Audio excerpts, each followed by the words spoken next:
Marcus Aurelius Chan understood something that most men never learned: true power whispered, it never shouted. While his colleagues at Meridian Capital fought over conference room tables and corner offices like dogs scrapping for scraps, Marcus sat quietly in the back, watching, learning, and collecting secrets like other men collected stamps. The revelation had come to him during his darkest hour, 3 years prior, when he'd lost everything he thought mattered. His marriage had crumbled, his business had failed, and he'd found himself sleeping in a studio apartment that smelled of cigarettes and broken dreams. Most men would have crumbled under such weight. Marcus had done something different. He'd looked in the mirror and declared war on the weak version of himself that had allowed such failures to occur. The transformation hadn't been dramatic or visible to others. There were no gym selfies, no motivational posts on social media, no grand announcements about his new life philosophy.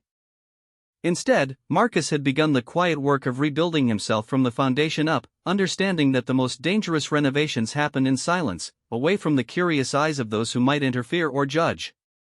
He'd started with his mind, reading voraciously in the pre-dawn hours while the world slept. Philosophy, psychology, history, biography, he consumed knowledge like a starving man, understanding that information was the raw material from which power was forged. Sun Tzu taught him about strategy.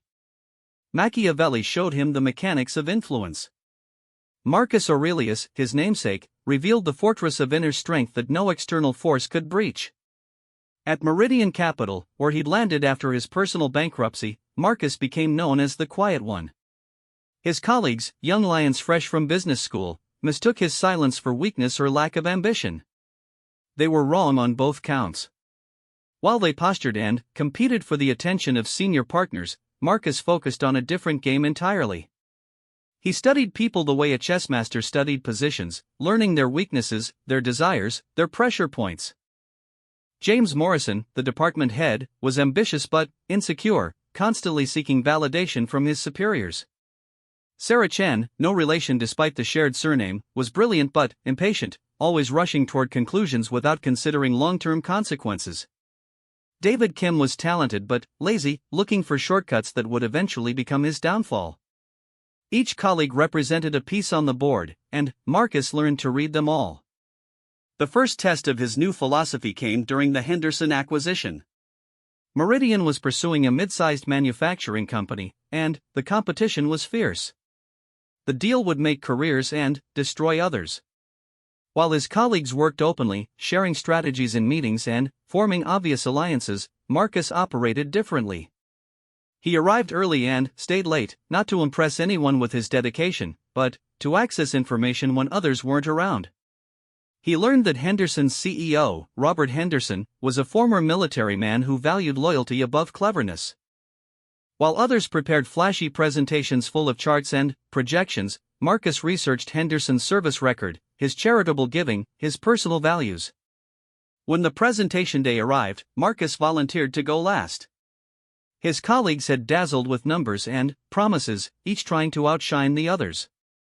Marcus spoke for exactly 12 minutes. He talked about loyalty, about partnership, about building something that would honor Henderson's legacy rather than simply absorb it. He mentioned Henderson's scholarship fund for military children, his support for local manufacturing jobs, his commitment to employee welfare.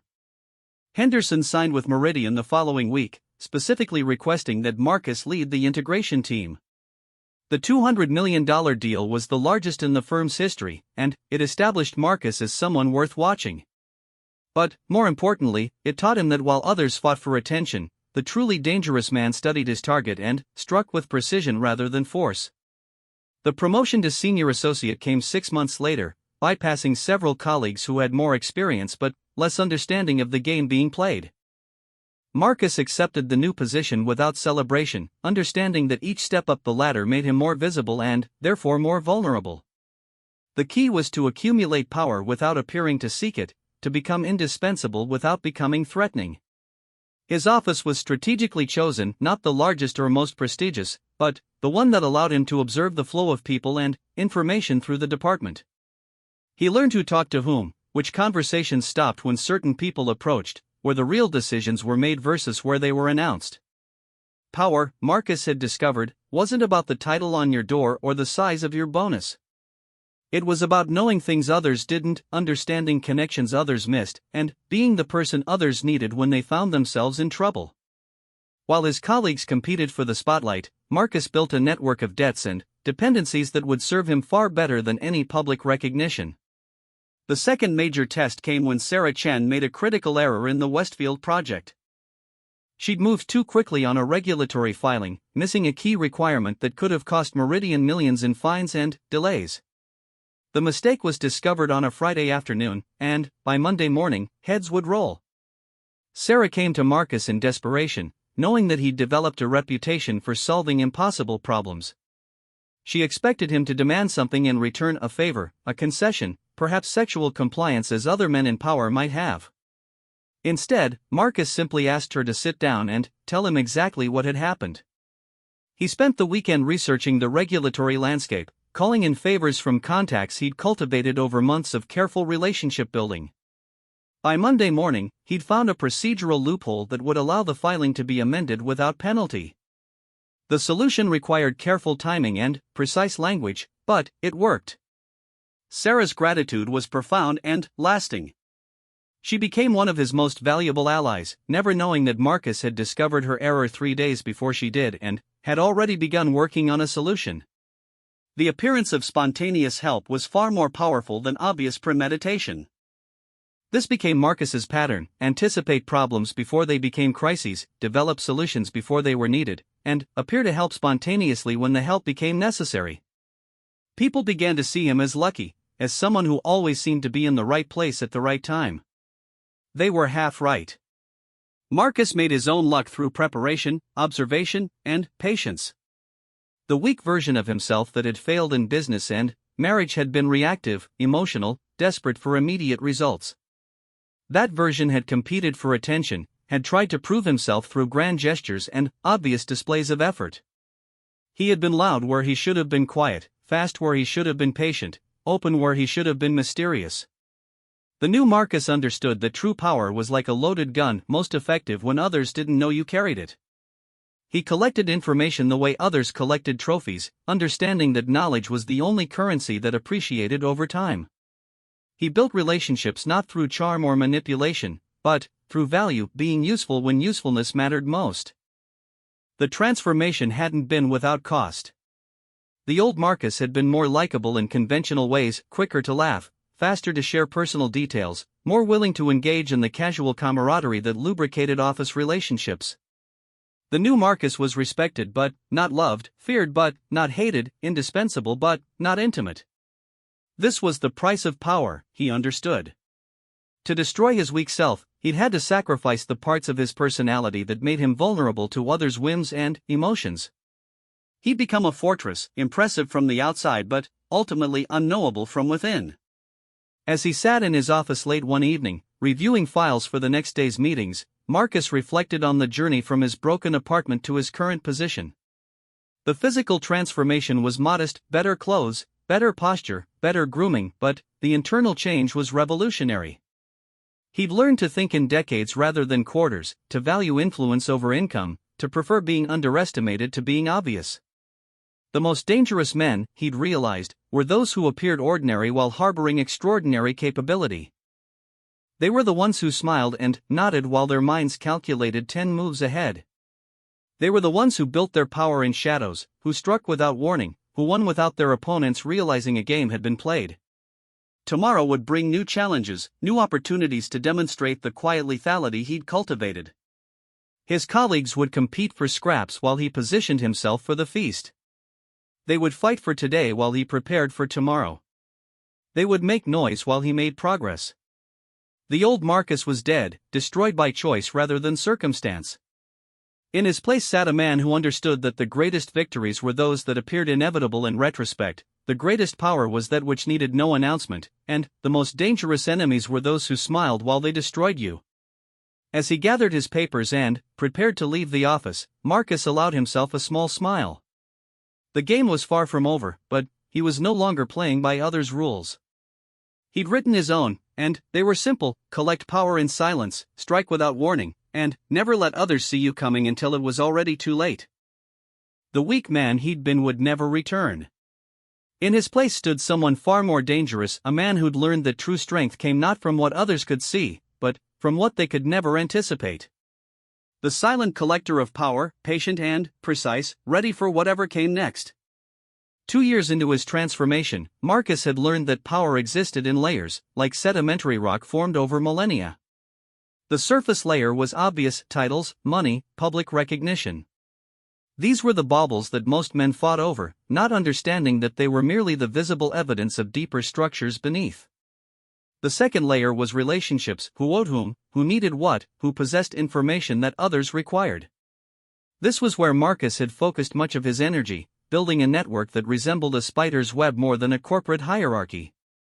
Each strand connected to others, creating a pattern of influence that was nearly invisible but incredibly strong.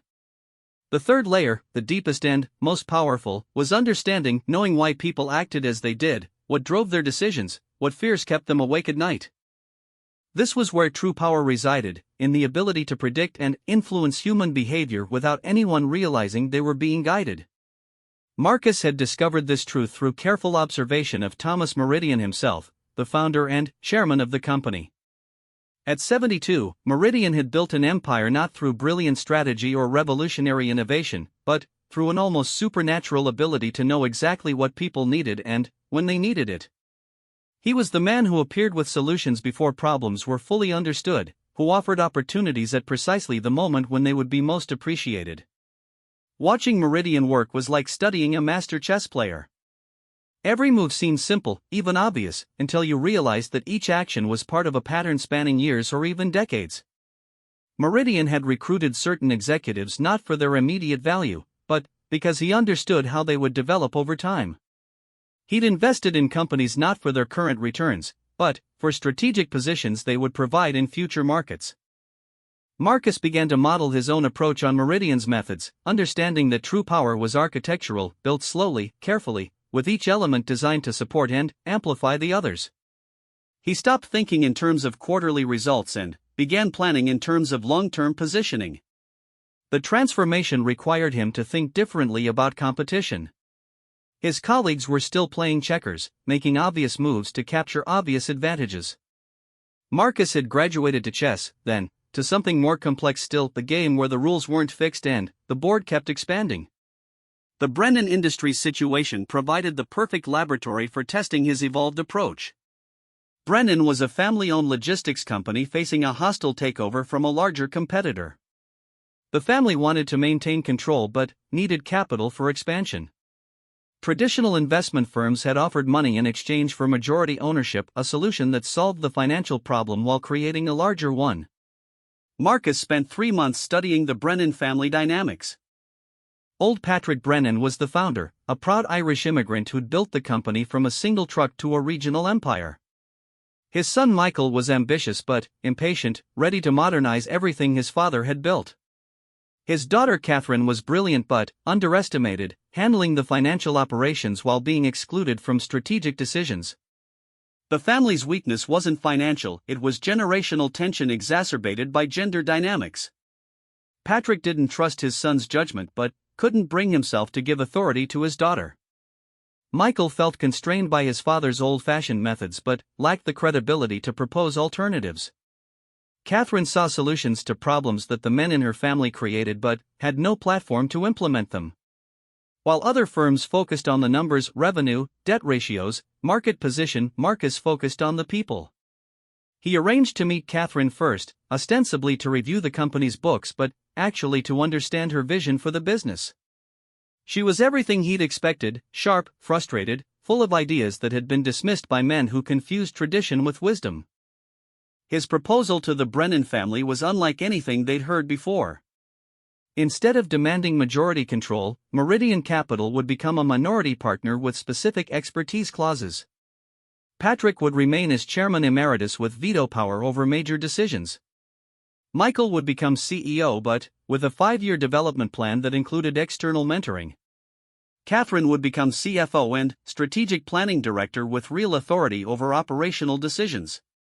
The financial structure was equally unconventional. Rather than a lump sum investment, Meridian would provide capital in stages tied to specific performance milestones. Each family member would receive different types of compensation based on their contributions and development. Patrick would get respect and legacy protection. Michael would get mentoring and gradual authority. Catherine would get immediate recognition and growth opportunities. The proposal solved everyone's problem while creating lasting loyalty to Meridian and, by extension, to Marcus himself. The Brennan family got to maintain control while accessing the resources they needed. Meridian got a strategic partnership with a growing company and a grateful management team. Marcus got credit for an innovative solution that protected everyone's interests while advancing his own. But the real power move was deeper than the deal itself. During the negotiation process, Marcus had identified Catherine as the family member with the most potential and the least opportunity. He'd created a structure that would inevitably lead to her emergence as the company's real leader while appearing to preserve the traditional power structure that her father and brother preferred. 5 years later, Catherine Brennan would be running one of the most successful logistics companies in the region, and she would remember exactly who had seen her potential when others had ignored it. That kind of loyalty couldn't be bought with money or extracted through leverage. It had to be earned through genuine value creation. This became Marcus's signature approach: solve everyone's problem while positioning himself for long-term advantage. He learned to think like a venture capitalist, not just about financial returns but about human capital development. He invested in people's potential, understanding that gratitude was the most reliable foundation for lasting influence. The approach required him to become genuinely useful rather than merely clever. He studied industry trends not to show off his knowledge but to identify opportunities that others missed. He developed relationships not to accumulate contacts but to create genuine value for the people in his network. He learned to see problems from multiple angles and devise solutions that served multiple interests simultaneously. His reputation began to shift in subtle but important ways. Instead of being seen as ambitious, he was viewed as strategic. Instead of being labeled competitive, he was considered collaborative. Instead of appearing hungry for power, he seemed focused on creating value. The perception wasn't inaccurate, he had genuinely evolved from the desperate, grasping person he'd been during his failures. The change in how others saw him reflected a deeper change in how he saw himself. The weak version of Marcus had been reactive, constantly responding to external pressures and other people's agendas. The transformed version was proactive, setting the agenda for others to respond to. He'd learned to create the conditions for his own success rather than hoping for favorable circumstances. This shift from reactive to proactive thinking was perhaps the most crucial element of his transformation. Instead of waiting for opportunities to appear, he began creating them. Instead of hoping for problems to resolve themselves, he developed solutions before they were needed. Instead of responding to other people's moves, he made moves that forced others to respond to him. The psychological change was profound.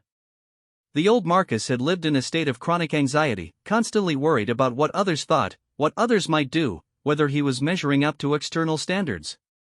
The new Marcus had developed what psychologists called an internal locus of control, the understanding that his success depended primarily on his own actions and decisions rather than external circumstances. This internal transformation was invisible to others but fundamental to everything else he achieved. A man who believed in his own agency was inherently more dangerous than one who saw himself as victim of circumstances. A man who took responsibility for his outcomes was more powerful than one who blamed external forces. A man who understood his own psychology was less vulnerable to manipulation by those who might try to exploit his weaknesses. Marcus had systematically identified and eliminated his own psychological vulnerabilities. He'd learned to control his emotional responses, to think clearly under pressure, to make decisions based on logic rather than impulse. He'd developed what philosophers called emotional equilibrium, the ability to remain calm and focused regardless of external chaos. This emotional control gave him enormous advantages in negotiations, relationships, and crisis management.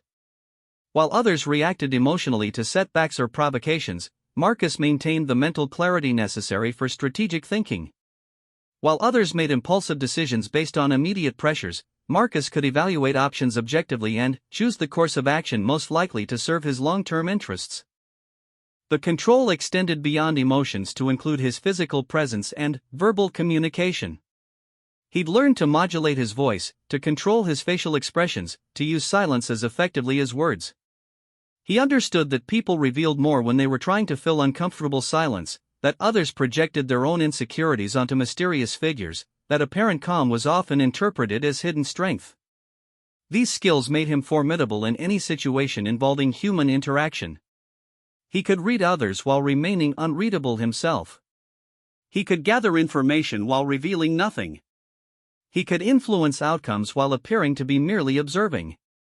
He'd become what intelligence professionals called a gray man, completely unremarkable in appearance but extraordinarily dangerous in capability.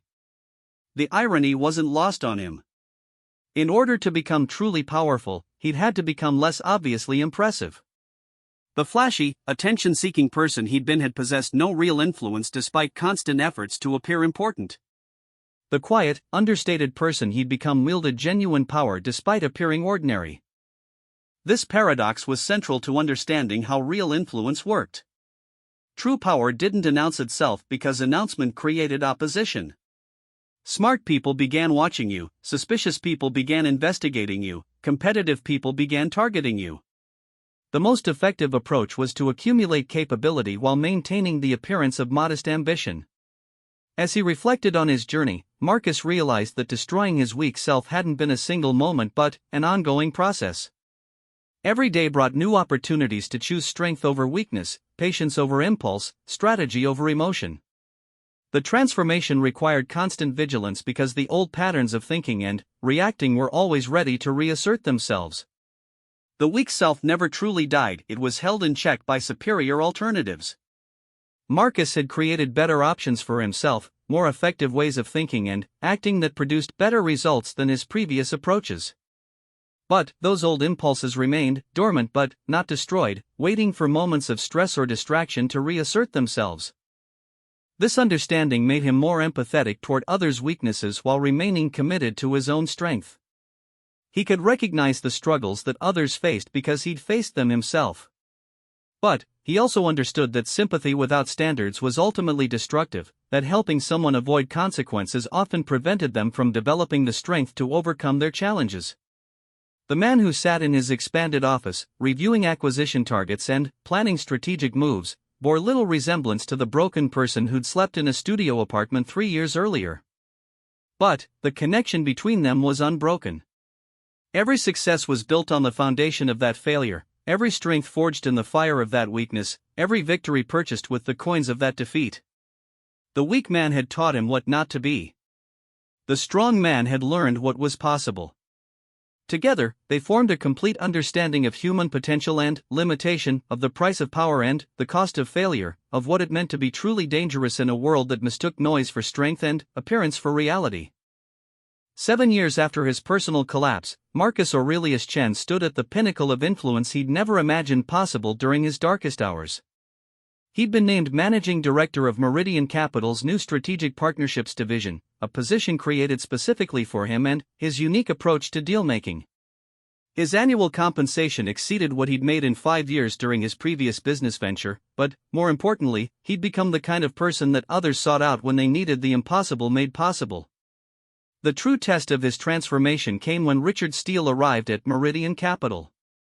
Steele was everything the old Marcus had tried unsuccessfully to be: charismatic, aggressive, obviously brilliant, and completely convinced of his own superiority.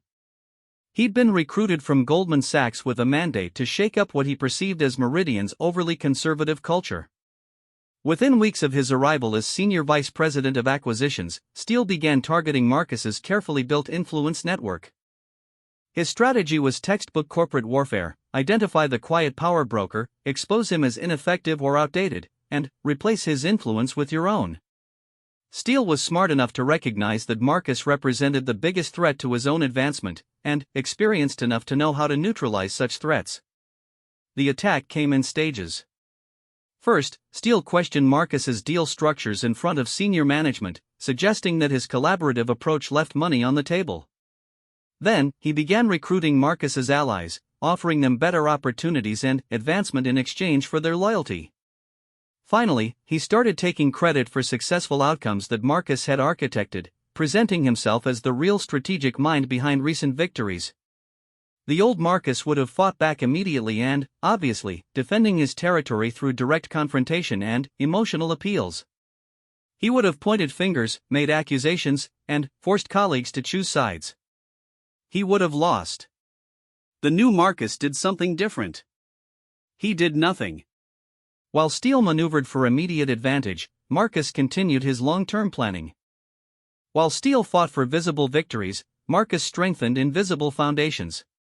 While Steele demanded loyalty, Marcus continued providing value.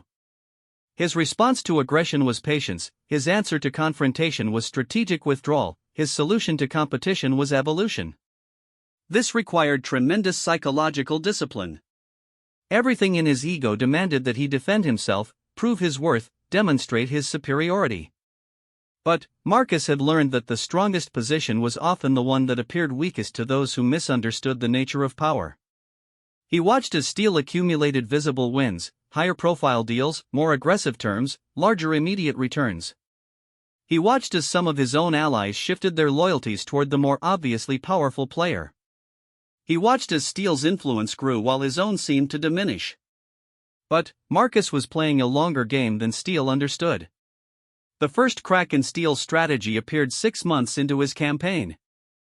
The Davidson Group acquisition, which Steele had structured as a hostile takeover, began unraveling when key Davidson executives threatened to resign rather than work under the proposed terms.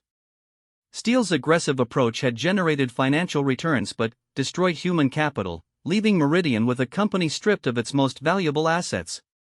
Marcus had anticipated this outcome and quietly prepared solutions. Through relationships he'd built over years, he'd maintained contact with Davidson's leadership team.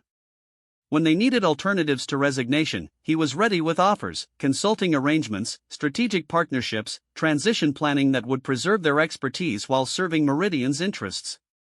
The solutions weren't dramatic or obvious. They were quiet fixes that prevented a larger disaster while positioning Marcus as someone who could salvage what others broke. Steele got credit for the acquisition's financial metrics. Marcus got credit for making it actually work. The pattern repeated itself across multiple deals. Steele's aggressive tactics generated impressive short-term results but created long-term problems that required Marcus's relationship-building skills to resolve. Rather than competing directly with Steele's approach, Marcus made himself indispensable as the person who could clean up the messes that aggressive tactics inevitably created. This was perhaps the most sophisticated demonstration of his evolved philosophy. Instead of trying to prevent others from succeeding, he made their success dependent on his contribution. Instead of competing for the same territory, he created new territory where only he could operate effectively. Instead of trying to destroy a rival, he made that rival need him. The psychological pressure was enormous. Steele's campaign had succeeded in diminishing Marcus's visible status within the company. Colleagues who once sought his counsel now went to Steele first. Projects that would once have been assigned to Marcus went to Steele's team. The external markers of influence had shifted decisively in Steele's favor. But Marcus had learned to measure his power by different metrics. His real influence lay not in titles or recognition but in utility and indispensability. When problems arose that required delicate handling, he was still the first person senior management called. When deals required creative structuring that satisfied multiple stakeholders, his expertise remained unmatched. When relationships needed repair after aggressive tactics had damaged them, his reputation for fairness made him irreplaceable. The crisis that would determine the final outcome began with the Hartwell Foundation situation.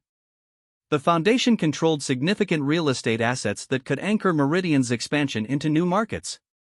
But the foundation's board was deeply suspicious of financial firms, having been burned by previous partnerships with organizations they viewed as predatory. Steele's approach was predictable: identify the board's financial pressures, craft an irresistible offer, and force acceptance through economic necessity. His proposal was financially generous but structured to give Meridian effective control over the foundation's assets within 5 years. The foundation's board rejected the proposal unanimously. Marcus had spent 3 years building relationships with Foundation board members, not as potential business targets but as individuals whose mission he respected. He understood that their suspicion of financial firms was based on experiences where their charitable mission had been subordinated to profit maximization. Any successful approach would have to address their deeper concerns about maintaining their independence and effectiveness. His proposal was radically different from Steele's. Instead of seeking control, Meridian would provide capital and expertise while ensuring that the foundation maintained full autonomy over its charitable mission. Instead of demanding board seats, Meridian would accept advisory roles. Instead of maximizing short-term returns, the partnership would be structured to support the foundation's long-term sustainability. The financial returns were lower than what Steele's aggressive approach might have eventually extracted through legal pressure. But the relationship created strategic value that extended far beyond immediate profits. The Hartwell Foundation became a gateway to similar partnerships with other charitable organizations, creating a new market segment that only Meridian could access effectively. More importantly, the success demonstrated something crucial to senior management. There were types of value creation that required collaborative rather than competitive approaches, relationship building rather than financial engineering, patience rather than aggression. Thomas Meridian himself took notice. In a private meeting, the founder told Marcus something that would reshape his understanding of his own journey. "I've been watching you for years, waiting to see if you understood what real power looks like. Steele is impressive, but he's replaceable. You've made yourself irreplaceable." The insight was both validation and revelation. Marcus had been so focused on accumulating influence that he'd missed the deeper transformation he'd undergone. He hadn't just learned new tactics or strategies, he'd become a fundamentally different type of person. The weak, desperate, reactive man who'd lost everything was truly dead, replaced by someone whose power came from service rather than selfishness, from creation rather than extraction, from patience rather than urgency. This realization brought with it a profound sense of psychological security that the old Marcus had never experienced. He understood now that he'd become indestructible not through avoiding failure but through learning to use failure as raw material for growth. Every setback had taught him something valuable. Every loss had revealed a weakness that could be strengthened. Every humiliation had burned away another aspect of his ego that had made him vulnerable to others' manipulation. The man who could not be destroyed by others was the man who had already destroyed his own weaknesses. He'd eliminated the psychological pressure points that others might exploit, the need for immediate gratification, the hunger for constant validation, the fear of appearing weak, the inability to delay satisfaction for strategic advantage. Steele's campaign had actually strengthened Marcus rather than weakening him. By forcing him to operate under pressure while maintaining his principles, the challenge had tested and validated his transformation. By threatening his position, Steele had forced him to discover resources he hadn't known he possessed. By questioning his methods, Steele had pushed him to articulate and defend a philosophy that was stronger for being examined. The weak version of Marcus would have been destroyed by such an assault. He would have crumbled under the pressure, reacted emotionally to the threats, and abandoned his principles in a desperate attempt to fight fire with fire. The strong version had remained calm, maintained his strategy, and ultimately emerged more powerful than before. This was the ultimate lesson of his transformation. True strength wasn't about avoiding challenges but about becoming the kind of person who grew stronger under pressure. The indestructible man wasn't one who never faced destruction, but one who used every attempt at destruction as fuel for further development. Steele eventually left Meridian Capital for another position, frustrated by his inability to fully displace Marcus's influence and unwilling to accept a subordinate role in the collaborative structure that Marcus had created. His departure was amicable and professionally handled, demonstrating Marcus's evolved approach to competition, neutralize threats through superior value creation rather than direct combat. The position of managing director had been the external recognition of a transformation that had been years in the making. But the real achievement was internal, the construction of a psychological foundation so solid that external circumstances could no longer shake it. Marcus had become anti-fragile, stronger in the face of stress, more capable when challenged, more valuable when others tried to diminish him. The office that had once been his sanctuary became his command center. The relationships that had once been his lifeline became his arsenal. The knowledge that had once been his advantage became his weapon. But these external accumulations of power were secondary to the internal transformation that made them possible. As he prepared for the next phase of his career, Thomas Meridian had hinted at succession planning that would eventually make Marcus a partner in the firm. He reflected on the journey from destruction to indestructibility. The path had been longer and more difficult than he'd imagined when he first declared war on his weak self. But the destination had been worth every sacrifice, every moment of doubt, every test of his resolve. The most dangerous men stayed silent because they understood that real power worked through influence rather than intimidation, through value creation rather than zero-sum competition, through patience rather than urgency. They collected power while others competed for attention because they recognized that sustainable influence came from making oneself indispensable rather than merely impressive. The man who destroyed his weak self could never be destroyed by others because he'd already survived the most dangerous enemy he would ever face, his own limitations, fears, and self-destructive impulses. Having conquered himself, he could not be conquered by anyone else. Marcus Aurelius Chen had become that man. Silent, dangerous, indestructible, not through avoiding destruction, but through emerging from it stronger than before. The transformation was complete, but the game was just beginning. In a world full of noise and competition, the quiet collector of power would always have the advantage. He would always see further, think deeper, and strike more precisely than those who mistook volume for strength. The weak man was dead. The dangerous man had taken his place. And nothing in the world could change that fundamental reality, because the strongest foundation was the one built on the ruins of your former self.